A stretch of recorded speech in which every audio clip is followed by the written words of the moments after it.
Ya puede volar, suegra. Por fin encontré el regalo perfecto para una bruja vieja como usted. Toda la sala se quedó helada. Sentí las miradas, los murmullos atorados en la garganta, el choque reflejado en los rostros. Respiré hondo.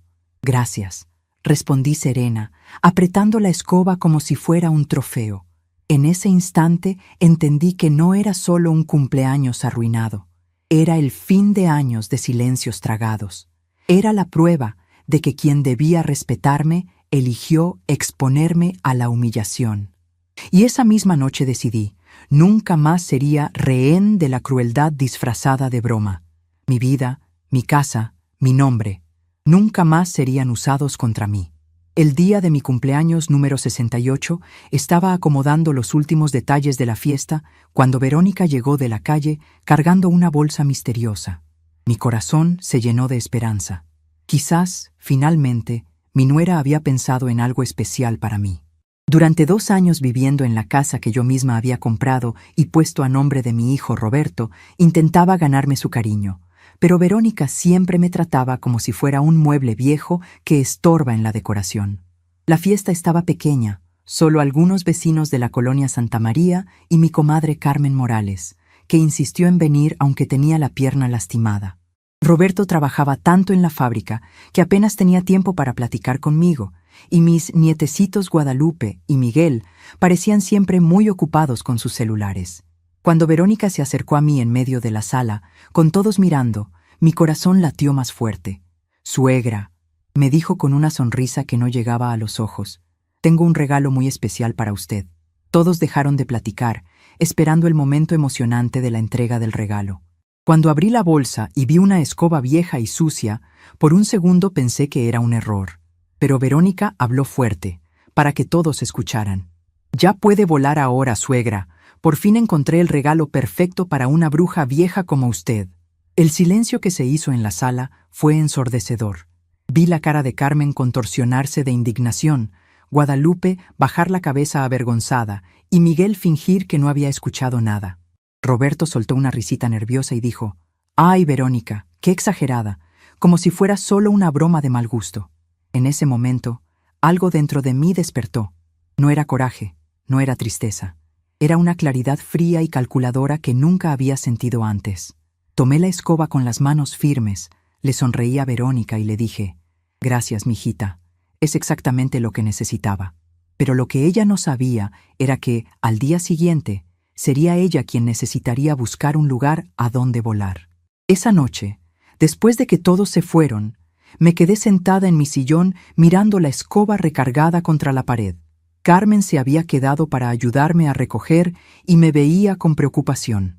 «Comadre Esperanza», me dijo suavemente, «¿está usted bien?». Lo que hizo esa muchacha fue una falta de respeto muy grande. Le dije que estaba bien, pero por dentro sentía como si algo hubiera cambiado para siempre. Ya no era la misma mujer que había llegado a esa casa 2 años atrás, con la esperanza de formar una familia unida.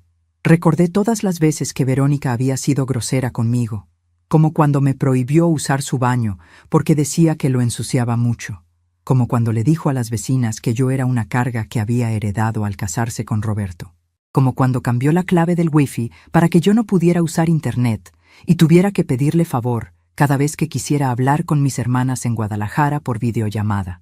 Cada humillación había sido como una gota de agua que poco a poco iba llenando un vaso, y esa escoba había sido la gota que lo derramó. Carmen me ayudó a lavar los platos mientras me platicaba de su propia experiencia con nueras difíciles. «Mire, comadre», me decía mientras secaba un vaso, «a veces las mujeres jóvenes no entienden que nosotras también fuimos jóvenes una vez, que también tuvimos sueños y sacrificios. Esa Verónica parece que piensa que usted nació ya viejita y solo está aquí para molestarla». Sus palabras me consolaban, pero también me hacían ver que mi situación no era única. Había muchas mujeres de mi edad que pasaban por lo mismo. Después de que Carmen se fue, me quedé sola en la cocina terminando de guardar las últimas cosas. La casa estaba en silencio. Roberto y Verónica ya se habían acostado, y los muchachos estaban en sus cuartos. Era una casa grande, de 3 recámaras, con un patio trasero donde yo cultivaba mis plantas de chile y cilantro. Una casa que había comprado con el dinero que mi difunto esposo Jesús me había dejado, pensando que sería el hogar perfecto para que mi familia creciera y fuera feliz. Qué equivocada había estado. Me fui a mi cuarto, que quedaba junto al de los muchachos, y me senté en la cama a pensar. En la pared tenía colgadas fotos de cuando Roberto era niño, de mi matrimonio con Jesús, de los primeros años cuando éramos pobres pero muy felices en nuestro departamentito de la colonia Doctores. Jesús había trabajado de mecánico toda su vida, levantándose a las 5 de la mañana para llegar temprano al taller. Yo trabajaba limpiando casas en las colonias ricas como Las Lomas y Polanco, ahorrando peso por peso para darle una buena educación a Roberto. Cuando Jesús murió hace 5 años, me quedé con una modesta herencia, la casa pequeña donde habíamos vivido toda la vida, unos ahorros guardados debajo del colchón y el dinero del seguro de vida. Roberto acababa de casarse con Verónica y me suplicó que los ayudara a comprar una casa más grande porque ella estaba embarazada de Guadalupe y necesitaban más espacio. Vendí mi casita, junté todo mi dinero y compré esta casa pensando que viviríamos todos juntos como una familia feliz. Pero desde el primer día, Verónica dejó claro que yo era una visita mal recibida en mi propia casa. Cambió toda la decoración sin preguntarme. Me asignó el cuarto más pequeño. Me puso horarios para usar la lavadora y la cocina. Cuando protesté con Roberto, él me dijo que fuera paciente, que Verónica estaba estresada con el embarazo y que las cosas mejorarían con el tiempo. Pero no mejoraron. Empeoraron cada vez más. 2 años después, Verónica ya ni siquiera fingía ser amable conmigo. Me hablaba como si fuera su empleada doméstica. Me criticaba la forma en que cocinaba. Se quejaba de que mis programas de televisión eran muy ruidosos. Roberto trabajaba tanto que casi nunca estaba en casa para ver cómo me trataba su esposa, y cuando yo le platicaba lo que pasaba, él siempre decía que seguramente era un malentendido, que Verónica era una buena mujer y que yo debía estar exagerando. Esa noche, acostada en mi cama, decidí que ya era suficiente.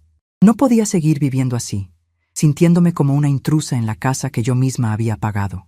No podía seguir aceptando humillaciones solo para mantener la paz familiar. Jesús siempre me decía que yo era una mujer fuerte, que había salido adelante sola cuando él murió, que no debía dejar que nadie me faltara al respeto. Era hora de recordar quién era yo realmente. A la mañana siguiente, muy temprano, me levanté antes que todos y me fui al escritorio donde guardaba los documentos importantes de la familia. Hacía 2 años, cuando Roberto estaba desesperado con las deudas de su boda y el nacimiento de Miguel, fui yo quien vendió mi casita y compré esta más grande para que él, Verónica y los niños pudieran vivir cómodamente. Puse todo a nombre de él porque confiaba en mi hijo, porque pensé que sería lo correcto. Ahora, viendo la escritura, me di cuenta de que había una cláusula que yo misma había exigido en ese entonces. La casa permanecería a mi nombre hasta que Roberto pagara una deuda simbólica de 500,000 pesos que tenía conmigo. En ese momento recordé claramente la conversación que tuve con el licenciado García cuando estábamos haciendo los papeles. «Señora Esperanza», me había dicho, «¿está usted segura de que quiere poner esta cláusula? Es un poco complicada». Yo le había respondido que sí, que quería protegerme por si acaso las cosas no salían como yo esperaba. Qué sabia había sido sin darme cuenta. Recordé todos los momentos en que traté de ser una buena suegra para Verónica. Cocinaba sus comidas favoritas: mole poblano, pozole rojo, chiles en nogada cuando era temporada. Cuidaba a los niños cuando ella quería salir con sus amigas los fines de semana. Nunca me quejé cuando reorganizaba toda la casa sin consultarme, cuando invitaba a su familia de Puebla sin avisarme, cuando usaba mi dinero de la despensa para comprarse ropa nueva. Pero nada, nunca fue suficiente. Ella siempre hablaba de mí con sus amigas, como si fuera un problema que había heredado. Decía a los niños que no se encariñaran mucho con la abuela porque las personas viejas dan mucho trabajo. La semana pasada había escuchado cuando le dijo a Roberto que yo estaba estorbando la vida de la familia y que era hora de meterme en un asilo de ancianos en Xochimilco. «Mi amor», le había dicho mientras lavaba los platos después de la cena, «ya tu mamá está muy grande. Ya no puede cuidarse sola. Sería mejor para todos si la pusiéramos en un lugar donde la cuiden bien». Roberto se había sentido incómodo con la conversación, pero no me defendió. Solo dijo que tal vez sería bueno checar qué opciones había disponibles. Durante el desayuno, cuando Verónica comentó casualmente que había marcado a un asilo en la colonia San Ángel solo para echar un vistazo, finalmente entendí que la humillación de ayer no había sido un momento de coraje. Era parte de un plan para hacerme sentir tan indeseada que yo misma pidiera irme. Roberto se veía incómodo con la conversación, pero no me defendió. Dijo nada más que tal vez sí estaría bueno echar un vistazo a las opciones. Guadalupe trató de protestar, diciendo que no quería que me fuera, pero Verónica rápidamente cambió de tema. En la tarde, cuando todos salieron, Roberto al trabajo, Verónica al mercado de Tlalpan y los muchachos a la escuela, marqué a mi abogado, el licenciado Rodríguez Medina, el mismo que había cuidado la compra de la casa. Le expliqué la situación y me dijo algo que cambió todo. Señora Esperanza, técnicamente usted todavía es la propietaria legal de esta casa. Su hijo solo recibirá la escritura definitiva cuando liquide esa deuda simbólica. En ese momento, supe exactamente lo que tenía que hacer. ¿Verónica quería verme lejos? Pues tendría su deseo cumplido, pero de una forma que nunca se imaginó. Durante el resto de la tarde, comencé a planear mi estrategia. No era una venganza, era justicia. Era recuperar mi dignidad y mi derecho a ser respetada en mi propia casa. Si Verónica pensaba que podía humillarme delante de todos y después deshacerse de mí como si fuera basura, estaba muy equivocada. Yo había trabajado toda mi vida, había criado a mi hijo con sacrificio, había perdido a mi esposo, y ahora había llegado el momento de demostrar que Esperanza Herrera no era una viejita indefensa que se dejaba pisotear. Esa noche, durante la cena, observé a cada miembro de la familia con otros ojos. Roberto hablaba del trabajo en la fábrica con entusiasmo, sin darse cuenta de la tensión entre su mamá y su esposa. Guadalupe y Miguel jugaban y se reían, ajenos a los conflictos de los adultos. Verónica comía en silencio, evitando mi mirada. Después de la cena, cuando estaba ayudando a arreglar la cocina, Verónica se me acercó, habló bajito para que nadie escuchara, y me dijo que esperaba que yo no fuera a hacer algo precipitado, que sería mejor para todos si olvidaba nuestra plática de la mañana y volviera a actuar normal. La miré con una sonrisa serena y le dije, Verónica, todavía no entiendes. Ya no voy a fingir que todo está bien. Ya no voy a aceptar que me traten como un problema que hay que resolver. Tú creaste esta situación. Ahora vas a tener que vivir con las consecuencias. Ella trató de argumentar. Dijo que yo estaba exagerando, que tal vez podríamos encontrar una solución que funcionara para todos, pero yo ya no estaba interesada en negociar. Le dije que había tenido meses para tratarme con respeto y había escogido el camino de la manipulación y la crueldad. En los días siguientes, comencé a ejecutar mi plan de salida. Visité 3 departamentos y escogí uno que me encantó. Era pequeño, pero tenía una vista linda del Parque de los Venados. Quedaba cerca del metro Mixcoac y tenía un precio justo. Cerré el contrato de renta el mismo día. Comencé a separar discretamente mis cosas personales. No quería crear drama o despertar sospechas. Entonces fui organizando todo poquito a poco. Separé documentos importantes, fotos de familia, ropa esencial y algunos objetos que tenían valor sentimental. Carmen me ayudó a comprar muebles básicos para el departamento. Nada muy elaborado, solo lo esencial. Una cama, un ropero, una mesa pequeña, 2 sillas y algunos trastes de cocina. Queríamos que el lugar estuviera listo para cuando yo decidiera mudarme. Durante este periodo, me di cuenta de que Verónica estaba poniéndose cada vez más nerviosa. Tal vez presentía que algo estaba cambiando, pero no sabía exactamente qué. Un día, cuando estaba guardando discretamente algunas fotos viejas en una caja, Guadalupe me encontró en mi cuarto. «Abuela», me preguntó con esa voz dulce que tenía, «¿está usted empacando?». Le dije que solo estaba organizando mis cosas, que tenía muchas fotos repetidas y quería regalar algunas a mis hermanas. Ella me abrazó y me dijo, «Abuela, yo no quiero que se vaya. Usted es la única que me ayuda con las tareas de matemáticas y que me hace quesadillas como a mí me gustan». Ese abrazo me partió el corazón, pero también me dio más fuerza para seguir adelante.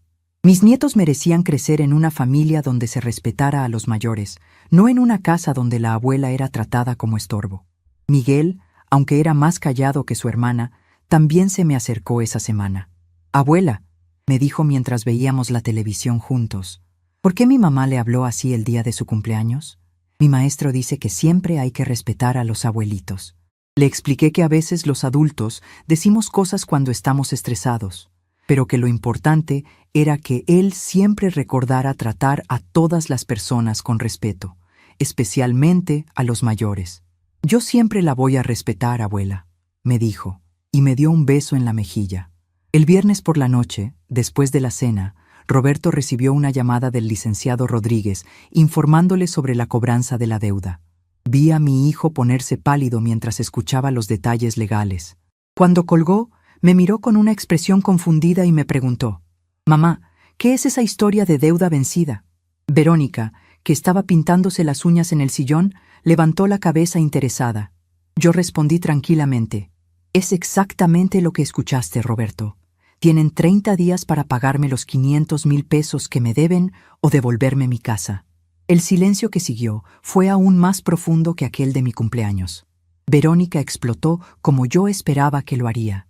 Gritó que yo estaba siendo ridícula, que no podía simplemente correr a la familia por una bromita sin importancia. Roberto trató de mediar la situación, pidiendo que habláramos con calma, prometiendo que Verónica se disculparía como debía ser. Pero yo ya no estaba interesada en disculpas vacías o promesas que durarían solo hasta la próxima humillación. Expliqué que durante 2 años traté de ser parte de esa familia, pero siempre fui tratada como un estorbo que debía ser tolerado. «Verónica», le dije mirándola directamente, «conseguiste lo que querías. Ya no voy a estorbar la vida de la familia, pero tampoco voy a seguir manteniendo la falta de respeto de ustedes». Roberto trató de argumentar que él nunca me había faltado al respeto, pero le recordé todas las veces que se quedó callado mientras Verónica me humillaba, todas las ocasiones en que escogió la paz doméstica en lugar de defender a su propia madre. «Tú eres mi hijo, y siempre lo serás», le dije, «pero ser madre no significa aceptar que me humillen en mi propia casa». Durante los días que siguieron, Verónica alternaba entre tratar de convencerme de que todo había sido un malentendido y hacer amenazas sobre nunca más dejarme ver a los nietos. Roberto se puso desesperado cuando descubrió que 500,000 pesos era exactamente la cantidad que no tenían. Habían gastado todos los ahorros en la remodelación de la cocina y en el viaje de vacaciones a Cancún del año anterior. Trataron de conseguir un préstamo, pero su situación financiera no se los permitía. Poco a poco, la realidad se fue instalando. Tendrían que dejar la casa. La mañana siguiente, me desperté antes que todos y me fui al escritorio donde guardaba los documentos importantes de la familia. Había pasado toda la noche pensando en cada momento que me había llevado hasta este punto. Recordé cuando Jesús y yo compramos nuestra primera casita en la colonia Doctores con un préstamo del Infonavit. Éramos tan jóvenes, tan llenos de sueños. Jesús trabajaba en el taller mecánico de don Aurelio desde las 6 de la mañana hasta las 8 de la noche, y yo limpiaba casas en Polanco y Las Lomas para juntar dinero extra. Cuando Roberto nació, yo tenía apenas 23 años.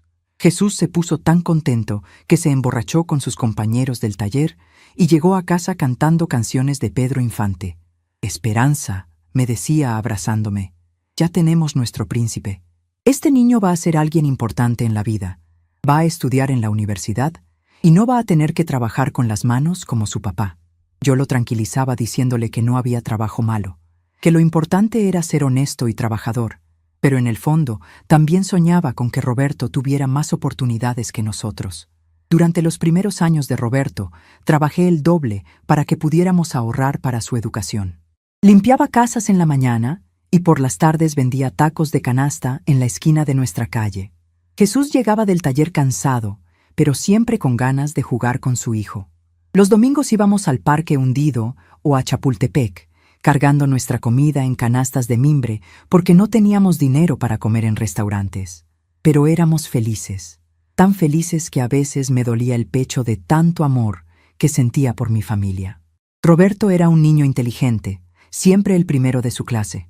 Cuando cumplió 6 años y entró a la primaria, yo dejé de limpiar casas para poder llevarlo y recogerlo todos los días. Jesús trabajaba horas extra los sábados para compensar la pérdida de mi sueldo. «Mija», me decía mientras contábamos el dinero de la semana. Vale la pena cualquier sacrificio si nuestro chamaco llega lejos. Y Roberto sí llegó lejos. Fue el mejor estudiante de su generación, ganó una beca para estudiar ingeniería industrial en la Universidad Autónoma Metropolitana. Cuando Roberto se graduó, Jesús y yo lloramos de alegría en la ceremonia. Mi hijo se veía tan guapo con su toga y birrete, tan orgulloso cuando subió al escenario a recibir su título. Esa noche hicimos una fiesta en la casa con todos los vecinos. Carmen preparó mole, doña Refugio trajo tamales y don Ramón tocó su guitarra hasta muy tarde. «Órale, compadre Jesús», le decían sus amigos. «Ya tienes un ingeniero en la familia. Ya la hiciste». Jesús sonreía y me guiñaba el ojo, sabiendo que todo había valido la pena. Pero los años siguientes fueron más difíciles de lo que esperábamos. Roberto consiguió trabajo en una fábrica de autopartes, pero el sueldo no era tan bueno como habíamos soñado. Siguió viviendo con nosotros porque no le alcanzaba para rentar un departamento solo. Yo no me quejaba. Me gustaba tener a mi hijo cerca, cocinarle sus comidas favoritas, lavarle su ropa de trabajo. Jesús a veces se preocupaba de que Roberto no fuera lo suficientemente independiente, pero yo le decía que en México las familias se ayudan, que no había prisa.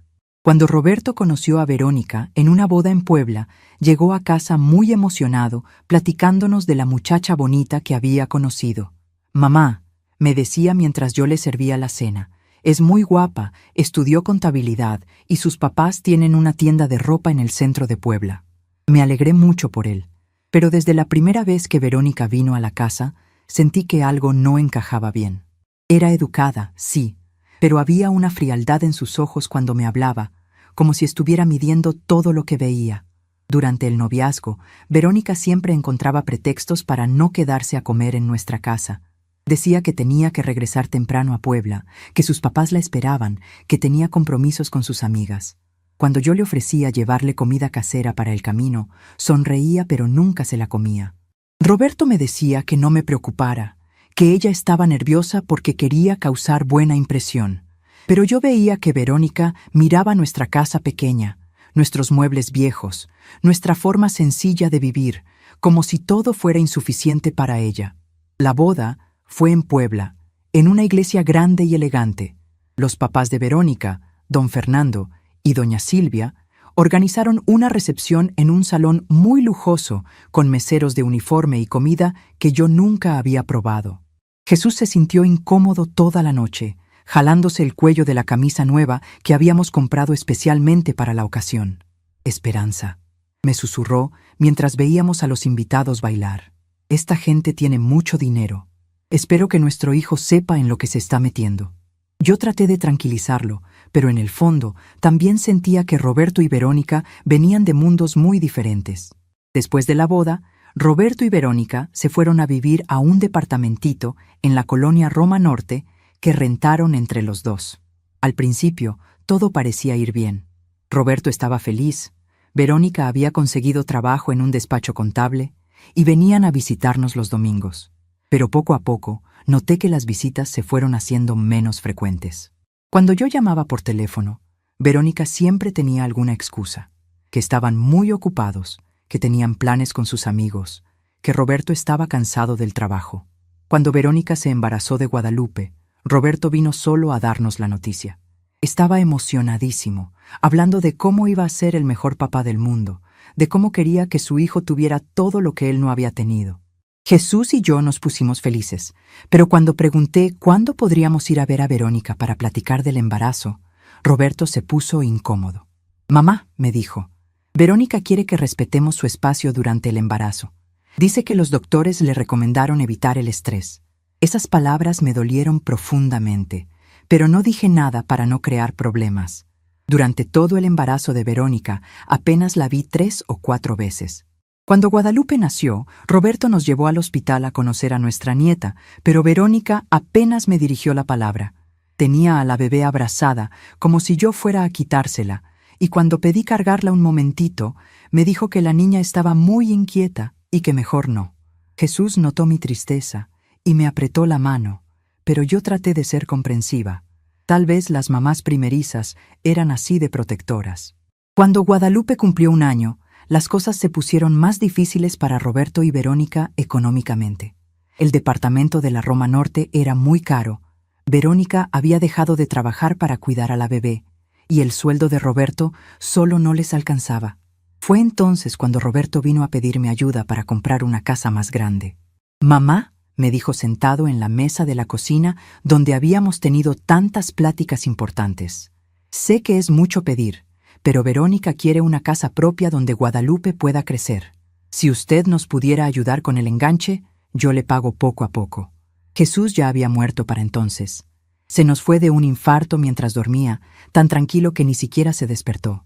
Yo había quedado sola en la casita de la colonia Doctores, con el dinero del seguro de vida y los ahorros que habíamos juntado durante tantos años. Cuando Roberto me pidió ayuda, no lo pensé 2 veces. Era mi hijo, mi única familia, y quería que fuera feliz. «Mejor vendo esta casa», le dije, «y compramos una casa grande donde podamos vivir todos juntos. Así, yo puedo ayudar con Guadalupe y ustedes pueden ahorrar dinero». La cara de Roberto se iluminó cuando le propuse eso. «¿En serio, mamá? ¿Haría eso por nosotros?» Yo le dije que claro, que para eso era la familia, para ayudarse. Esa misma semana fuimos a ver casas en diferentes colonias, hasta que encontramos esta de 3 recámaras en Santa María. Era perfecta, grande, con un patio trasero, en una zona tranquila y segura para los niños. Puse todo mi dinero para comprarla y la dejé a nombre de Roberto, porque pensé que así él se sentiría más como el hombre de la casa. Pero desde el primer día que nos mudamos, Verónica dejó claro que yo era una huésped tolerada, no parte de la familia. Escogió la recámara principal para ellos, la segunda para Guadalupe, y me asignó la más pequeña, que daba al patio trasero y donde entraba ruido de los vecinos. Cuando protesté, diciéndole que tal vez podríamos organizarnos de otra manera, me dijo: «Suegra, usted ya no necesita tanto espacio. Nosotros somos jóvenes y tenemos más cosas». Cambió toda la decoración de la sala y el comedor sin preguntarme qué me parecía.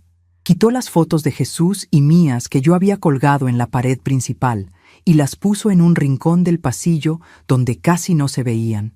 Cuando le dije que esas fotos eran importantes para mí, me contestó: «Ay, suegra, esta casa necesita verse moderna. Esas fotos tan viejas hacen que todo se vea anticuado». Roberto estaba en el trabajo cuando pasó eso, y cuando se lo platiqué en la noche, me dijo que no fuera tan sensible, que Verónica solo quería que la casa se viera bonita. Los meses siguientes fueron llenos de pequeñas humillaciones que se fueron acumulando como granitos de arena. Verónica me puso horarios para usar la lavadora. Solo podía lavar mi ropa los martes y viernes en la mañana. Me dijo que no podía invitar a Carmen o a mis otras amigas a la casa porque hacían mucho ruido y molestaban a la bebé.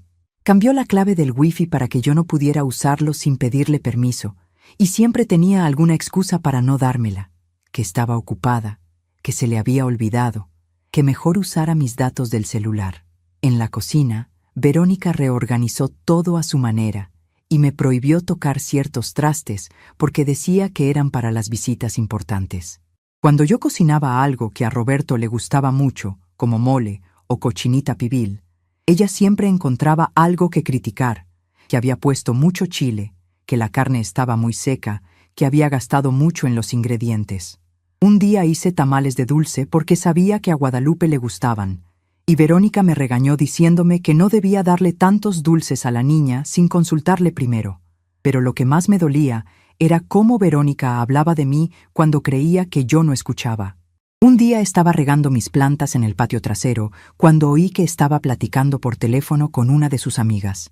«No te imaginas lo desesperante que es vivir con mi suegra», le decía. «Todo el día está ahí, metida en todo, queriendo opinar sobre cómo cuidar a Guadalupe. Y cocina con cada olor raro que toda la casa apesta. Ojalá Roberto se anime pronto a meterla en un asilo, porque yo ya no aguanto». Esa noche no pude dormir, dándole vueltas a esas palabras crueles. Al día siguiente, cuando Roberto llegó del trabajo, traté de platicarle lo que había escuchado, pero él me dijo que seguramente había malentendido, que Verónica a veces se desahogaba con sus amigas, pero que no lo decía en serio. «Mamá», me dijo mientras se quitaba los zapatos de trabajo, «usted sabe que Verónica la quiere mucho. Solo está estresada porque cuidar a Guadalupe es muy cansado. Cuando Miguel nació 2 años después, pensé que tal vez las cosas mejorarían. Verónica tendría más experiencia como mamá. Yo podría ayudar más con los niños. Y Roberto se sentiría más seguro en su papel de papá. Pero en lugar de mejorar, todo empeoró. Verónica se volvió aún más controladora y posesiva con los niños. No me dejaba cargar a Miguel cuando lloraba. Decía que yo lo malcriaba si le cantaba canciones para dormirlo, y se molestaba si Guadalupe me pedía que le contara cuentos en lugar de ver la televisión. Durante este tiempo, Roberto trabajaba cada vez más horas para mantener a la familia que había crecido. Salía de la casa a las 6 de la mañana y regresaba después de las 8 de la noche, tan cansado que apenas tenía energía para jugar con los niños o platicar conmigo. Los fines de semana dormía hasta tarde y se quedaba viendo deportes en la televisión. Cuando yo trataba de platicarle sobre los problemas que tenía con Verónica, él suspiraba y me decía que tratara de ser más paciente, que él ya tenía suficientes preocupaciones en el trabajo. Un día, cuando Guadalupe tenía 4 años y Miguel 2, la niña se lastimó la rodilla jugando en el patio. Vino corriendo conmigo llorando, y yo la cargué para consolarla y curarle la herida. Verónica llegó en ese momento y me arrebató a la niña de los brazos gritándome: «Déjela, usted no sabe cómo cuidar niños. Por su culpa se lastimó». Le expliqué que la niña se había tropezado sola, que yo solo la estaba consolando, pero Verónica siguió gritando que yo era descuidada, que los niños no estaban seguros conmigo. Esa noche, cuando Roberto llegó a casa, Verónica le contó su versión de lo que había pasado, pintándome como una abuela irresponsable que había puesto en peligro a Guadalupe. Roberto, sin preguntarme mi versión, me dijo que tal vez era mejor que no cuidara a los niños sin supervisión. «Mamá», me dijo con esa voz cansada que había desarrollado cuando hablaba de problemas familiares, «ya no está usted tan joven. Es normal que no tenga los mismos reflejos de antes». Sus palabras me dolieron más que todos los gritos de Verónica juntos. A partir de ese día, Verónica no me dejaba estar sola con los niños, ni por 5 minutos. Si Roberto tenía que salir y ella iba al supermercado, se llevaba a Guadalupe y Miguel con ella, aunque fuera un viaje rápido. Cuando yo protestaba diciéndole que era ridículo, me contestaba: «Suegra, yo soy la mamá y yo decido quién cuida a mis hijos». La manera en que decía «mis hijos» era como una bofetada. Nunca decía «nuestros nietos» o «los niños de la familia». Los años siguientes se convirtieron en una rutina de pequeñas crueldades disfrazadas de preocupación. Verónica me compró un celular de abuelita con números grandes para que fuera más fácil de usar, pero realmente era para controlar con quién hablaba y a qué horas. Me regaló ropa más apropiada para mi edad, que era fea y anticuada, diciéndome que las blusas de colores que me gustaban no se veían bien en señoras grandes. Me cambió mi champú favorito por uno especial para cabello maduro, que me dejaba el pelo opaco y sin vida.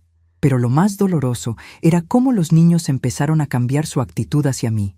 Guadalupe, que antes corría a abrazarme cuando llegaba de la escuela, empezó a ser más distante. Cuando yo le ofrecía ayuda con la tarea, me decía que su mamá le había dicho que era mejor que hiciera las cosas sola. Miguel, que era naturalmente más callado, dejó de buscarme para que le leyera cuentos antes de dormir. Cuando yo me acercaba a él, a veces miraba hacia donde estaba Verónica, como si necesitara permiso para hablar conmigo. Durante estos años difíciles, mi único consuelo era Carmen, mi vecina y comadre de toda la vida. Ella venía a visitarme cuando Verónica no estaba, y yo podía desahogarme contándole todo lo que pasaba. «Comadre Esperanza», me decía mientras tomábamos café en la cocina, «esa muchacha la está maltratando de a poquito. Está usando técnicas para aislarla de su propia familia». Carmen había trabajado en un centro de salud y conocía sobre estos temas. «Usted tiene que defenderse», me insistía, «porque si no lo hace, va a terminar creyendo que se merece este maltrato». Pero yo seguía pensando que si era más paciente, si trataba más fuerte de agradar a Verónica, las cosas mejorarían. Cocinaba sus platillos favoritos aunque a mí no me gustaran. Compraba regalos caros para los niños con mi dinero de la pensión. Nunca me quejaba cuando ella invitaba a su familia de Puebla sin avisarme y yo tenía que dormir en el sofá para que hubiera suficientes camas. Pensaba que el amor y la persistencia eventualmente ablandarían su corazón. El último año antes de mi cumpleaños había sido especialmente difícil. Verónica había empezado a hacer comentarios sobre mi edad delante de los niños. Su abuela ya está muy viejita, les decía cuando yo no podía entender algo de la televisión nueva o me tardaba en contestar el teléfono. Las personas grandes a veces se confunden y olvidan las cosas. Guadalupe, que ya tenía 15 años, a veces me miraba con lástima, como si yo fuera una carga de la que había que hacerse cargo. La semana antes de mi cumpleaños, escuché una conversación entre Roberto y Verónica que me heló la sangre. Estaban en su recámara con la puerta entreabierta, y yo pasé por casualidad cuando Verónica le decía: «Roberto, tu mamá cada día está peor. Ayer se le olvidó apagar la estufa y pudo haber quemado la casa». Y cuando llegó doña Carmen, se quedaron platicando hasta muy tarde y despertaron a los niños. Yo creo que ya es hora de que consideremos otras opciones. Roberto suspiró y dijo: «¿Qué opciones?». Verónica respondió: «Hay asilos muy buenos en Xochimilco. Tienen actividades para los viejitos, personal médico, y ella estaría con gente de su edad». En ese momento supe que la humillación de la escoba no había sido espontánea. Había sido parte de un plan calculado para hacerme sentir tan indeseada, tan ridícula, que yo misma pidiera irme. Verónica había estado plantando la semilla en la mente de Roberto durante meses, preparándolo para el momento en que me expulsaran de la casa que yo misma había pagado. Y yo, que había pasado 2 años tratando de ganarme su amor, finalmente entendí que nunca lo conseguiría porque ella no quería que yo fuera parte de su familia. Esa noche, acostada en mi cama pequeña, tomé la decisión más importante de mis 68 años de vida. Ya no iba a ser la víctima silenciosa que acepta humillaciones con tal de mantener la paz. Ya no iba a rogar por amor en mi propia casa. Ya no iba a permitir que me trataran como un mueble viejo que estorba. Esperanza Herrera había criado a un hijo. Había trabajado toda su vida. Había perdido a su esposo con dignidad, y ahora era tiempo de recuperar el respeto que se merecía, costara lo que costara.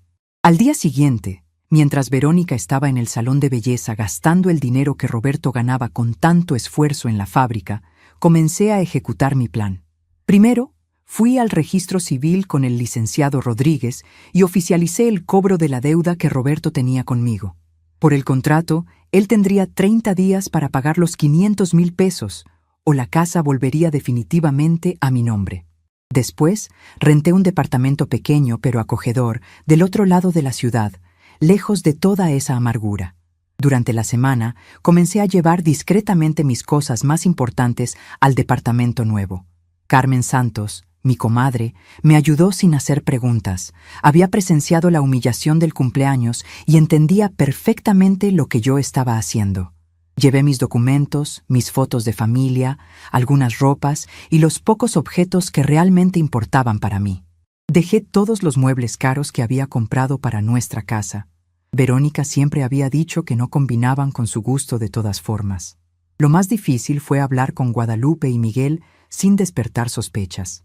Mi nieta tenía apenas 16 años, pero siempre había sido más cariñosa conmigo que los propios padres.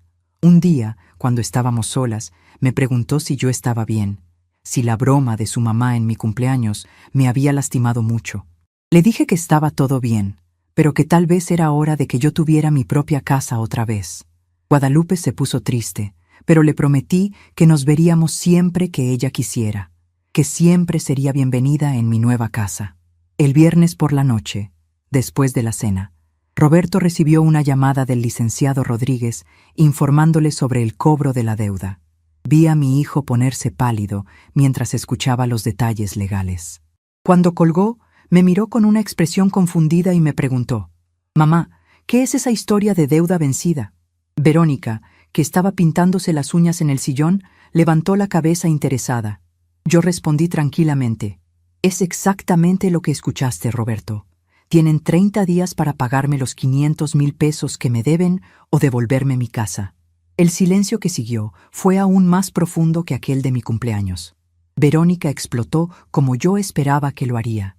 Gritó que yo estaba siendo ridícula, que no podía simplemente correr a la familia por una bromita sin importancia. Roberto trató de calmar la situación, pidiendo que habláramos con tranquilidad, prometiendo que Verónica se disculparía como correspondía. Pero yo ya no estaba interesada en disculpas vacías o promesas que durarían solo hasta la próxima humillación.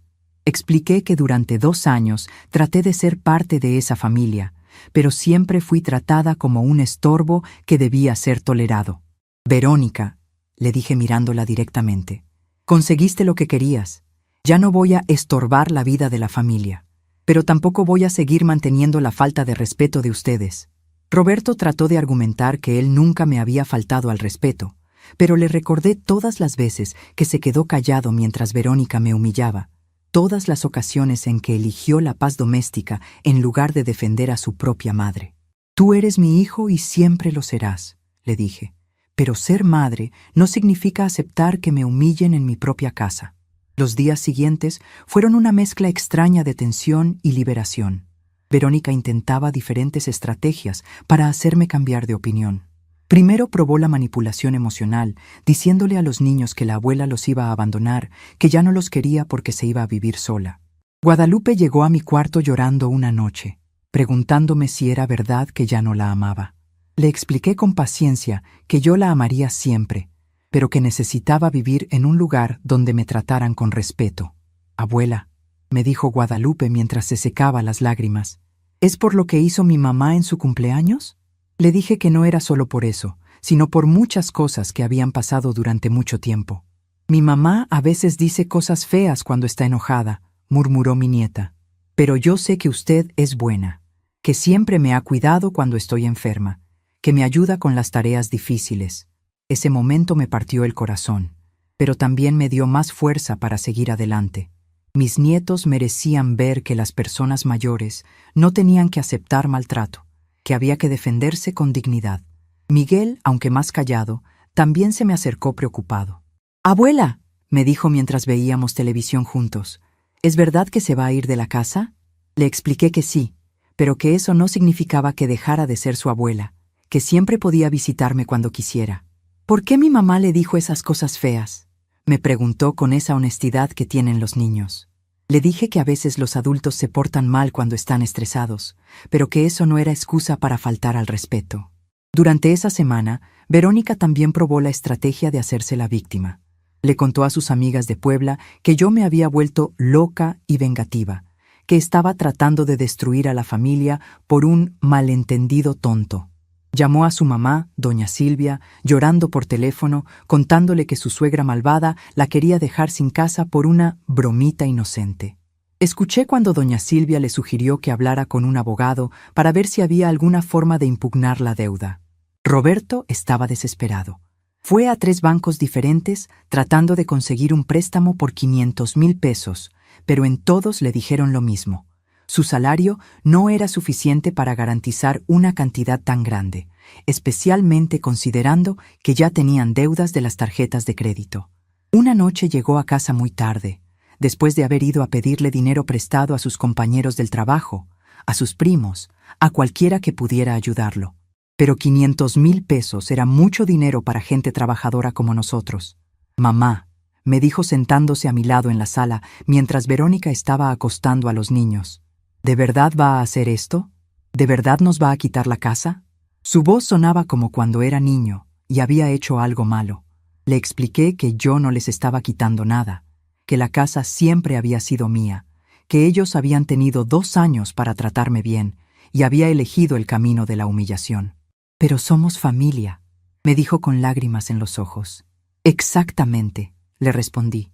«Somos familia, y por eso me duele más que me hayan tratado así». Esa misma noche, Verónica intentó una última estrategia, la intimidación. Cuando Roberto se fue a bañar, se me acercó en la cocina y me habló en voz baja pero amenazante. «Suegra», me dijo, «si usted nos corre de esta casa, yo me voy a encargar de que nunca más vea a sus nietos. Los voy a llevar lejos, a Puebla con mis papás, y Roberto tendrá que seguirnos. ¿Está dispuesta a perder a toda su familia por su orgullo?» Por primera vez en 2 años, la miré directamente a los ojos sin bajar la mirada. «Verónica», le dije con una calma que me sorprendió a mí misma, «tú ya me quitaste a mi familia cuando decidiste convertir mi casa en un lugar donde no soy bienvenida. Los nietos que me amenazas con quitar ya me los habías alejado poco a poco. Y el hijo que dices que se va a ir, Ya lo perdí cuando eligió callar mientras tú me humillabas, así que no tengo mucho más que perder. La cara de Verónica cambió cuando se dio cuenta de que sus amenazas no me estaban asustando. Durante 2 años había estado acostumbrada a verme agachar la cabeza, a disculparme, a tratar de agradarle sin importar cómo me tratara. Pero esa mujer había desaparecido el día de la escoba. En su lugar estaba una persona que había recordado su propia fuerza, su propia dignidad. Durante los días siguientes, comencé a moverme con una libertad que no había sentido en años. Me levanté temprano y fui al mercado de Tlalpan a comprar ingredientes para cocinar mis comidas favoritas. Pozole rojo bien picoso, como a mí me gustaba, no como a Verónica le parecía apropiado. Invité a Carmen a comer sin pedirle permiso a nadie. Llamé a mis hermanas en Guadalajara y platiqué con ellas durante horas, riéndome de cosas que no recordaba desde cuando no encontraba divertidas. Carmen notó el cambio inmediatamente. «Comadre Esperanza», me dijo mientras comíamos pozole en la mesa de la cocina, «usted se ve diferente, se ve más viva». Tenía razón. Durante 2 años había estado viviendo como una sombra de mí misma, caminando de puntitas en mi propia casa, hablando bajito para no molestar, escondiendo mis gustos y opiniones para evitar conflictos. Ahora, por primera vez en mucho tiempo, me sentía como Esperanza Herrera otra vez, no como la suegra problemática. Esa tarde, cuando Verónica llegó del salón de belleza, se molestó al ver que Carmen estaba en la casa. «Suegra», me dijo con esa voz controlada que usaba cuando quería regañarme sin que los niños se dieran cuenta. «¿No le dije que avisara cuando fuera a tener visitas?» Le respondí que Carmen era mi comadre de toda la vida y que no necesitaba permiso para invitarla a comer. «Pero esta es mi casa también», protestó Verónica. «Técnicamente», le dije con una sonrisa dulce, «esta es mi casa y mientras siga siendo mi casa, yo invito a quien quiera». Esa noche, durante la cena, la tensión se podía cortar con cuchillo. Roberto comía en silencio, obviamente preocupado por la situación económica. Verónica picaba la comida sin comer realmente, lanzándome miradas envenenadas. Los niños sentían la tensión, pero no entendían completamente qué estaba pasando. Guadalupe trató de hacer conversación, preguntándome sobre mis planes para el fin de semana, y yo le conté que iba a ir con Carmen al Tianguis de San Ángel, que hacía años que no visitaba. «¿Puedo ir con usted, abuela?», preguntó Guadalupe con esa voz esperanzada que me recordaba a Roberto cuando era niño. Verónica inmediatamente se metió. «Guadalupe, el sábado tienes que estudiar para tu examen de matemáticas». Mi nieta se puso triste, y yo sentí una punzada de dolor al ver cómo Verónica usaba a los niños como armas en nuestra guerra silenciosa. Pero ya no iba a dejar que eso me detuviera. «Claro que puedes venir, mijita», le dije a Guadalupe. «Podemos ir en la mañana y regresar temprano para que tengas tiempo de estudiar». Verónica me fulminó con la mirada, pero no podía protestar abiertamente sin quedar mal delante de los niños. Esa pequeña victoria me supo a gloria. Por primera vez en 2 años, yo había tomado una decisión sobre mis nietos sin pedir permiso. El sábado, Guadalupe y yo pasamos una mañana hermosa en el Tianguis de San Ángel. Caminamos entre los puestos de artesanías, comimos esquites, vimos a los artistas callejeros. Mi nieta estaba feliz, riéndose, haciéndome preguntas sobre cómo era la vida cuando yo era joven. «Abuela», me dijo mientras comíamos tacos de canasta en una mesita de plástico, «me gusta más cuando usted está contenta. Últimamente se veía muy triste». Sus palabras me llegaron al corazón. No me había dado cuenta de que mi tristeza había sido tan obvia, que mis nietos habían estado viendo a su abuela convertirse en una sombra de sí misma. «¿Sabes qué, Guadalupe?», le dije tomándole la mano. «A veces los adultos pasamos por momentos difíciles, pero siempre hay que recordar que uno vale mucho y merece ser tratado con respeto». Ella asintió seriamente, como si entendiera más de lo que esperaba para su edad. Esa tarde, cuando regresamos a casa cargadas de bolsas y sonrisas, Verónica estaba esperándonos con cara de vinagre. «Guadalupe», le dijo a su hija sin siquiera saludarme, «espero que hayas estudiado matemáticas como te dije». Mi nieta, todavía animada por nuestro paseo, le contestó, «Mamá, mi abuela me ayudó a repasar las ecuaciones mientras comíamos. Ella sabe mucho de matemáticas porque ayudó a mi papá con su tarea cuando estaba en la secundaria». Vi cómo la cara de Verónica se descompuso al darse cuenta de que su estrategia de separarnos no había funcionado. Durante 2 años había estado alimentando la idea de que yo era una anciana inútil, que solo causaba problemas, pero Guadalupe acababa de recordarle a todos que yo tenía mi propia sabiduría, mi propia experiencia, mi propio valor. Era un momento pequeño, pero significativo en nuestra batalla silenciosa. Durante la semana siguiente, Roberto hizo intentos desesperados de conseguir el dinero. Vendió su carro y compró uno más barato, pero eso solo le dio 70,000 pesos. Habló con su jefe para pedir un adelanto de sueldo, pero el máximo que le podían dar eran 30,000. Incluso consideró pedirle dinero a los papás de Verónica, pero don Fernando y doña Silvia, aunque tenían una tienda exitosa en Puebla, no tenían esa cantidad líquida disponible. Una noche, lo encontré sentado en la sala, con papeles esparcidos por toda la mesa de centro, calculando y recalculando números que nunca daban el resultado que necesitaba.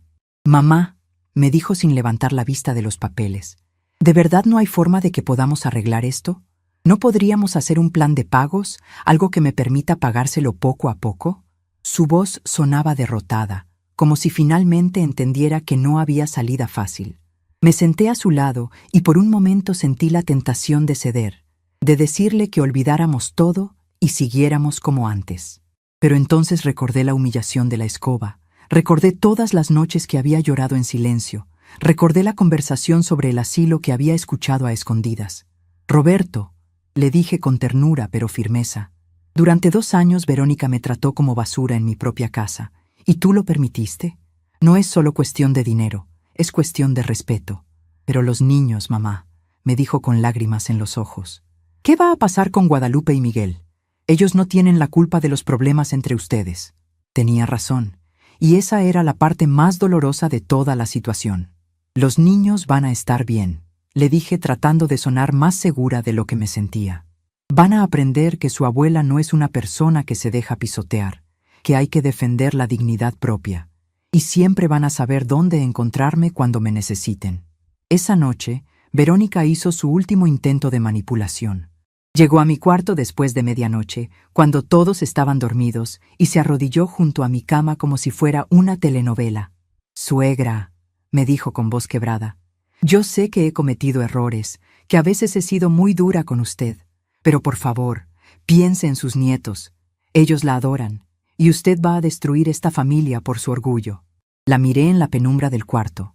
Esta mujer que durante 2 años me había hecho sentir invisible en mi propia casa, y sentí una mezcla de lástima y determinación. «Verónica», le dije suavemente, «yo no estoy destruyendo nada. Tú destruiste nuestra relación desde el primer día que llegaste a esta casa pensando que yo era un estorbo del que tenías que deshacerte. Ahora vas a conseguir lo que siempre quisiste, una casa sin la suegra molesta, solo que va a ser en otro lugar». El último fin de semana, antes de que se venciera el plazo, la casa se llenó de una actividad frenética. Roberto y Verónica empacaron sus cosas con la ayuda de algunos familiares de Puebla que vinieron en una camioneta. Guadalupe lloraba mientras guardaba sus peluches en cajas de cartón, y Miguel se veía confundido por todo el revuelo. Yo me mantuve en mi cuarto la mayor parte del tiempo, pero podía escuchar las conversaciones tensas, los reproches, las discusiones sobre qué llevarse y qué dejar. Carmen vino a acompañarme durante esos días difíciles. «Comadre», me decía mientras tomábamos café y veíamos por la ventana cómo cargaban muebles en la camioneta, «¿está segura de que esto es lo que quiere?». Le dije que sí, que por primera vez en 2 años estaba segura de algo. «Es que se ve tan triste ver a la familia separándose», murmuró Carmen. «A veces las familias se separan para poder sanarse», le respondí. «A veces el amor verdadero significa dejar ir». El último día, cuando ya solo quedaban las maletas personales, Guadalupe vino a mi cuarto a despedirse. Estaba llorando y me abrazó tan fuerte que pensé que me iba a quebrar las costillas. «Abuela», me dijo entre sollozos, «yo no quiero irme. ¿Por qué no puede mi mamá pedirle perdón de verdad y quedarnos todos juntos?» Le expliqué que había cosas que no se podían arreglar solo con palabras, que a veces era necesario que pasara tiempo para que las personas entendieran lo que habían perdido. Miguel también vino a despedirse, más callado pero igual de triste. «Abuela», me dijo mientras yo le acomodaba el cabello. ¿Va a estar bien viviendo sola? Le aseguré que sí, que había vivido sola antes y que sabía cuidarme muy bien. ¿Podemos venir a visitarla en su nueva casa?, me preguntó con esperanza. Claro que sí, mijito, le dije. Siempre van a ser bienvenidos en mi casa, siempre. Roberto fue el último en despedirse. Vino a mi cuarto cuando ya todos estaban esperándolo en la camioneta. Se veía derrotado, como si hubiera envejecido 10 años en 30 días. Mamá, me dijo sin atreverse a mirarme a los ojos, yo sé que fallé como hijo. Sé que debí defenderla más, que debí poner límites desde el principio, pero por favor, no cierre la puerta completamente. Tal vez algún día podamos arreglar esto. Lo abracé fuerte, este hijo que había criado con tanto amor y sacrificio, y le dije, Roberto, yo no te estoy castigando a ti. Te estoy enseñando que todas las acciones tienen consecuencias, que no se puede permitir que nadie, ni siquiera la familia, te falte al respeto. Cuando aprendas esa lección, cuando puedas garantizar que tu casa va a ser un lugar donde tu madre es respetada, entonces podemos hablar. Cuando la camioneta se alejó por la calle, llevándose a mi familia, me quedé parada en la puerta de mi casa sintiendo una mezcla extraña de dolor y liberación. Carmen me puso la mano en el hombro y me preguntó, ¿cómo se siente, comadre? Respiré profundo, oliendo el aire libre de tensión, y le dije, me siento como Esperanza Herrera otra vez. Me duele, pero me siento completa. Los primeros días después de que se fueron los más difíciles. La casa se sentía demasiado grande, demasiado silenciosa. Cada rincón tenía recuerdos. La mesa donde Guadalupe hacía su tarea, el sillón donde Miguel veía sus caricaturas, la cocina donde Roberto se tomaba su café antes de irse al trabajo. Pero también estaban los recuerdos dolorosos, el lugar donde Verónica me había entregado la escoba, la sala donde tantas veces me había sentido como una intrusa en mi propia casa. Carmen venía todos los días a acompañarme, trayendo comida casera y su compañía invaluable. Comadre Esperanza, me decía mientras limpiábamos juntas la casa que ahora parecía un museo. ¿No se arrepiente de nada? Era una pregunta difícil. Claro que me dolía ver las camas vacías de mis nietos. Claro que extrañaba el ruido de la vida familiar. Pero cuando recordaba la paz que sentía al despertarme sin temer una nueva humillación, cuando pensaba en poder invitar a quien quisiera sin pedir permiso, sabía que había tomado la decisión correcta. Durante la primera semana, Roberto me llamó 3 veces. Las primeras 2 llamadas fueron rápidas, incómodas, preguntándome si estaba bien, si necesitaba algo. En la tercera llamada, su voz sonaba más quebrada. «Mamá», me dijo, «los niños están muy tristes. Guadalupe llora todas las noches y Miguel pregunta cuándo vamos a regresar a casa». Esas palabras me partieron el corazón, pero mantuve la firmeza. Diles que su abuela los ama mucho, pero que a veces los adultos tienen que tomar decisiones difíciles para que todos aprendan lecciones importantes. «¿Qué lección, mamá?», me preguntó Roberto con voz cansada. La lección de que el respeto no es opcional en una familia. La lección de que no se puede permitir que nadie, ni siquiera tu esposa, humille a tu madre. La lección de que defender a los que amas a veces requiere valor. Hubo un largo silencio del otro lado de la línea antes de que Roberto colgara sin despedirse. A medida que pasaban los días, comencé a establecer nuevas rutinas. Me levantaba temprano y salía a caminar por el parque cerca de casa, algo que no había hecho en años, porque Verónica siempre tenía alguna razón por la cual no debía salir sola. Iba al mercado cuando quería, compraba lo que se me antojaba, cocinaba mis platillos favoritos sin preocuparme por si a alguien más le gustaban o no. Una mañana, mientras regaba mis plantas de chile en el patio trasero, escuché que alguien tocaba la puerta. Era doña Silvia, la mamá de Verónica, que había venido desde Puebla. La invité a pasar, aunque sabía que no venía en plan de cortesía. Era una mujer elegante, acostumbrada a conseguir lo que quería a través de la diplomacia y la presión social. «Señora Esperanza», me dijo mientras tomábamos café en la sala, «vine a hablar con usted de mujer a mujer, de madre a madre». Se veía incómoda, como si no estuviera acostumbrada a que la gente no cediera a sus peticiones. «Mi hija Verónica está muy arrepentida de lo que pasó en su cumpleaños. Ella me contó que fue solo una broma que salió mal, que nunca quiso lastimar sus sentimientos». La escuché con paciencia, esta mujer que había criado a una hija que pensaba que podía tratar a las personas mayores como muebles viejos. Doña Silvia, le dije cuando terminó su discurso ensayado, ¿cuántos años lleva usted de casada? Me dijo que 45 años. ¿Y en todos esos años, alguna vez su suegra la humilló delante de otras personas? ¿La trató como si fuera una carga? ¿Habló de meterla en un asilo? Su cara se puso roja y admitió que no, que su suegra siempre la había tratado con respeto. Entonces usted entiende lo que yo he vivido durante 2 años, continué. Su hija no cometió una broma que salió mal. Su hija ha estado planeando deshacerse de mí desde el primer día que llegó a esta casa. La escoba fue solo la gota que derramó el vaso. Doña Silvia trató de defender a Verónica, diciendo que era una buena madre, una esposa dedicada, pero yo la interrumpí. Puede ser todo eso, y aún así ser una mala nuera. Las dos cosas no se cancelan. Doña Silvia se fue esa tarde sin conseguir lo que había venido a buscar, pero antes de irse me dijo algo que me quedó grabado. Señora Esperanza, yo entiendo su dolor, pero piense en que está castigando a toda la familia por los errores de una persona.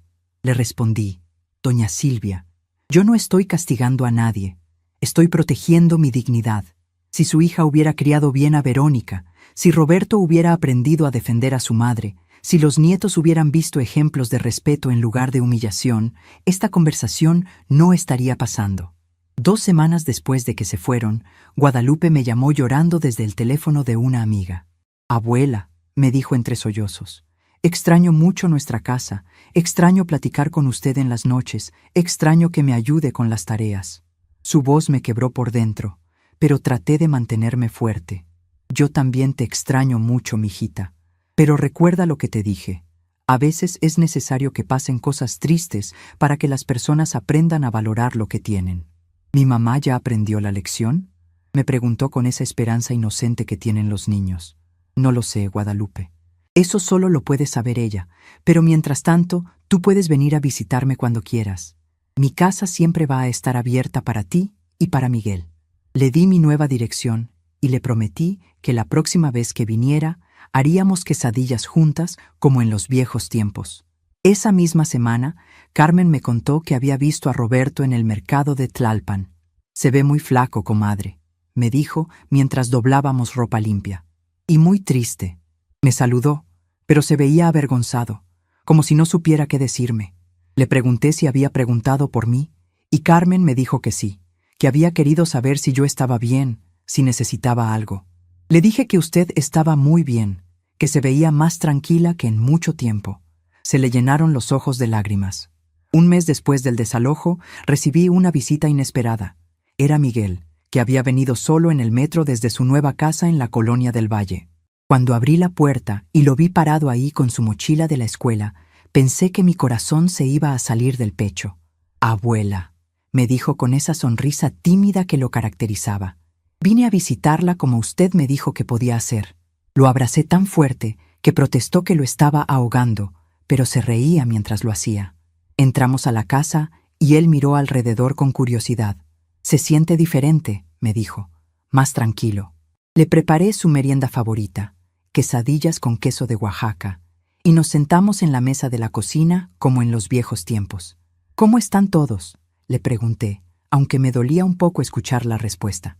Mi papá trabaja muchas horas extras para pagar la renta del departamento nuevo, me contó mientras comía. Mi mamá llora a veces cuando cree que no la vemos. Y Guadalupe dice que todo es culpa de ella, que si no hubiera sido tan grosera con usted, seguiríamos viviendo en la casa bonita. Sus palabras me confirmaron lo que ya sabía. Las acciones tienen consecuencias para toda la familia, no solo para quien las comete. Miguel, le dije tomándole las manos pequeñas, nada de esto es culpa tuya o de Guadalupe. Los adultos tomamos decisiones, y esas decisiones tienen resultados. Tu mamá decidió tratarme mal, tu papá decidió permitirlo, y yo decidí que ya no lo iba a tolerar. Todos tenemos que vivir con las consecuencias de nuestras decisiones. Él asintió seriamente, como si entendiera más de lo que correspondía a su edad. Antes de que se fuera, Miguel me preguntó algo que me sorprendió. Abuela, ¿usted está enojada con nosotros? Le expliqué que no, que mi enojo era con los adultos que no habían sabido comportarse, pero que a él y a Guadalupe los amaba igual que siempre. Entonces, ¿por qué no puede perdonar a mi mamá y regresar a casa? Su pregunta era tan inocente, tan llena de esperanza, que me costó trabajo responder. Mijito, le dije suavemente, perdonar no significa olvidar, y regresar no siempre es la respuesta. Tu mamá necesita entender realmente lo que hizo mal, no solo sentirse mal porque perdió la casa bonita. Cuando ella pueda decirme que entiende por qué me dolieron sus palabras y sus acciones, cuando pueda prometerme que nunca más va a tratar así a una persona mayor, entonces podremos hablar de perdón. Durante los siguientes meses, la vida tomó un ritmo diferente. Roberto me llamaba cada 2 semanas, conversaciones cortas donde me preguntaba por mi salud y me contaba cómo estaban los niños. Nunca mencionaba a Verónica directamente, pero yo podía leer entre líneas. Habían tenido que mudarse a un departamento más pequeño, en una zona menos segura. Roberto había tenido que pedir dinero prestado para el depósito y los primeros meses de renta. Verónica había tenido que regresar a trabajar medio tiempo en un despacho contable cerca de su nueva casa. Guadalupe me visitaba cada 2 semanas, siempre llegando con historias de la escuela, preguntas sobre la vida y esa necesidad adolescente de tener una confidente que la escuchara sin juzgarla. Durante esas visitas, me contaba sin darse cuenta cómo era la vida en su nueva casa. Mi mamá ya no se pinta las uñas tanto, me decía mientras hacíamos quesadillas. Dice que es muy caro ir al salón cada semana. O, mi papá llega muy cansado del trabajo. A veces se queda dormido viendo televisión en el sillón. A través de estas conversaciones, fui construyendo una imagen de cómo estaba afectando mi decisión a toda la familia. Roberto trabajaba horas extras para pagar las cuentas que antes eran más fáciles de cubrir. Verónica había tenido que aceptar un trabajo que no le gustaba mucho para ayudar con los gastos. Los niños habían tenido que cambiar de escuela a una más barata y menos prestigiosa. Era doloroso saber que mis nietos estaban pasando por esos cambios, pero también sabía que eran consecuencias inevitables de las decisiones que habían tomado sus padres. Un día, 6 meses después del desalojo, Carmen llegó a mi casa con noticias. «Comadre», me dijo con una expresión extraña, «anoche me encontré a Verónica en el supermercado». Mi corazón se aceleró un poco, esperando escuchar qué había pasado. «Se veía diferente», continuó Carmen. «Más humilde, más cansada. Me saludó y me preguntó por usted. Le pregunté qué le había dicho, y Carmen me respondió. Le dije que usted estaba muy bien, que se veía feliz y tranquila. Ella se puso triste y me dijo, dígale que yo pienso en ella mucho». Esas palabras me movieron algo por dentro, pero no lo suficiente como para cambiar mi posición. Pensar en mí no era lo mismo que entender lo que había hecho mal. Sentirse mal por las consecuencias de sus acciones no era lo mismo que arrepentirse genuinamente de haber lastimado a otra persona. Verónica tenía que llegar a un entendimiento más profundo antes de que yo considerara cualquier tipo de reconciliación. El día de mi cumpleaños número 69, exactamente 1 año después de la humillación de la escoba, decidí hacer una pequeña celebración. Invité a Carmen, a mis hermanas que vinieron desde Guadalajara, y a algunas vecinas que se habían vuelto mis amigas durante este año de libertad. Preparé pozole rojo, chiles en nogada y un pastel de 3 leches que había aprendido a hacer viendo videos en internet. La fiesta fue pequeña pero llena de cariño genuino. Todas las mujeres presentes eran personas que me respetaban, que valoraban mi compañía, que nunca me habían hecho sentir como una carga. Cuando llegó el momento de los regalos, Carmen me trajo un rebozo hermoso tejido a mano, mis hermanas me dieron una planta de bugambilia para mi patio y las vecinas me obsequiaron una canasta llena de productos caseros. No hubo escobas, no hubo humillaciones, no hubo sonrisas falsas. Solo el calor humano de personas que genuinamente se preocupaban por mí. Mientras soplaba las velas de mi pastel, pensé en la diferencia entre esta celebración y la del año anterior. El contraste era tan marcado que casi parecía que estuviera comparando la vida de 2 personas diferentes. Esa misma noche, después de que todas las invitadas se fueron, recibí una llamada que no esperaba. Era Roberto, y su voz sonaba diferente, más madura, más reflexiva. «Mamá», me dijo, «sé que es su cumpleaños, Solo quería llamar para decirle que he estado pensando mucho en todo lo que pasó el año pasado. Esperé en silencio, sintiendo que había algo diferente en esta conversación. Mamá, continuó, creo que finalmente entiendo lo que usted trató de enseñarme. Durante este año he visto cómo Verónica se comporta cuando las cosas no salen como ella quiere. He visto cómo trata a las personas que considera inferiores a ella. Y me he dado cuenta de que así era como la dejé tratarla a usted durante 2 años. Sus palabras me llegaron directo al corazón, porque sentí que por primera vez mi hijo realmente entendía lo que había pasado. He estado pensando en mi papá, siguió diciendo Roberto, en cómo él siempre la defendía a usted, cómo nunca permitía que nadie le faltara al respeto, y me da vergüenza reconocer que yo no aprendí esa lección, que fui un cobarde que eligió la comodidad en lugar de hacer lo correcto. Esas eran las palabras que había estado esperando escuchar durante un año entero, el reconocimiento de que el problema no había sido solo de Verónica, sino también de él. ¿Y Verónica?, le pregunté suavemente. ¿Ella también entiende lo que pasó? Hubo una pausa larga antes de que Roberto respondiera. Mamá, Verónica está aprendiendo. Este año ha sido muy duro para ella, pero creo que finalmente está entendiendo que las acciones tienen consecuencias. El otro día me preguntó si yo creía que usted algún día nos podría perdonar. Esa pregunta me quedó resonando después de que colgamos el teléfono. ¿Estaba lista para perdonar? ¿Había cumplido mi objetivo de enseñar la lección que necesitaba ser enseñada?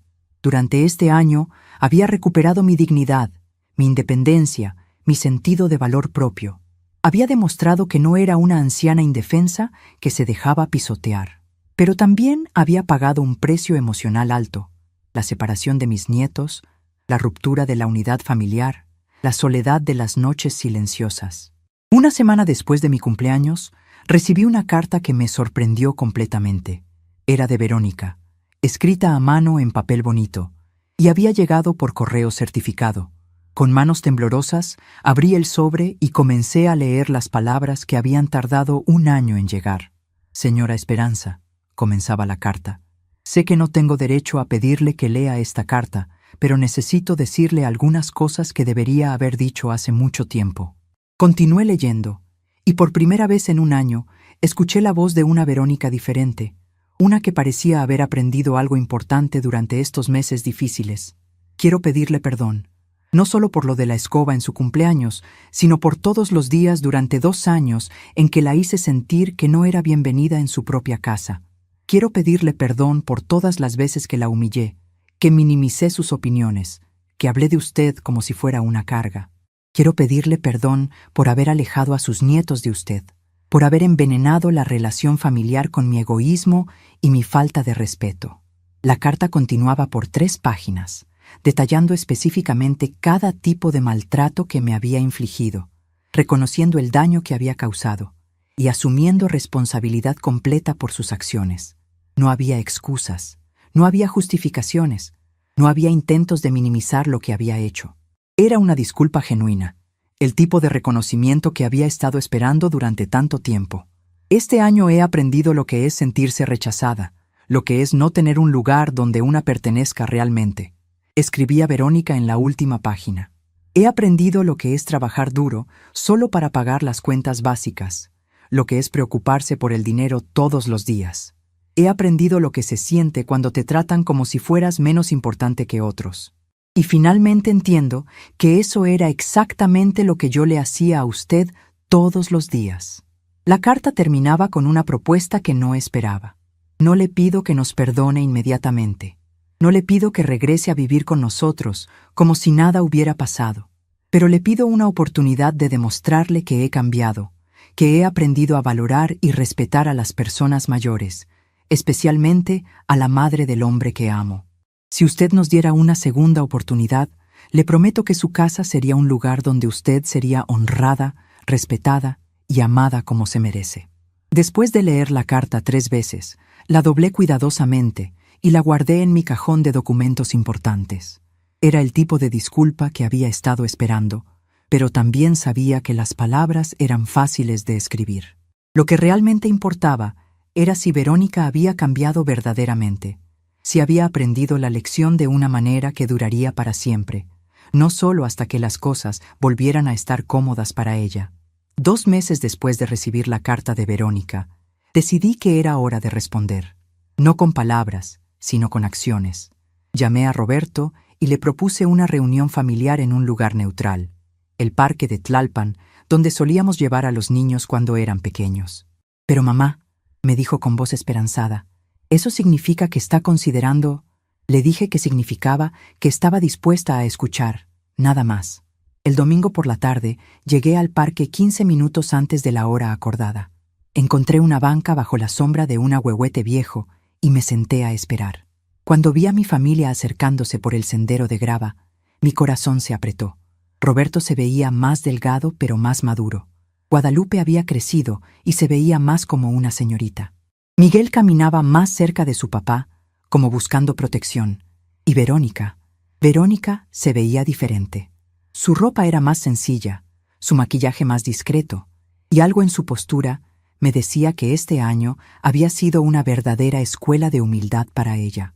Los niños corrieron hacia mí primero, abrazándome con esa urgencia desesperada que tienen cuando han extrañado mucho a alguien. «Abuela», me dijo Guadalupe apretándome fuerte, «pensé que nunca más íbamos a poder hacer esto». Miguel me tomó de la mano y no me soltó durante toda la conversación que siguió.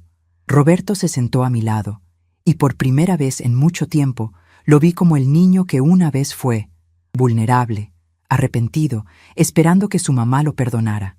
Verónica se quedó parada frente a nosotros, sin atreverse a acercarse demasiado, como si entendiera que no tenía derecho a asumir familiaridad.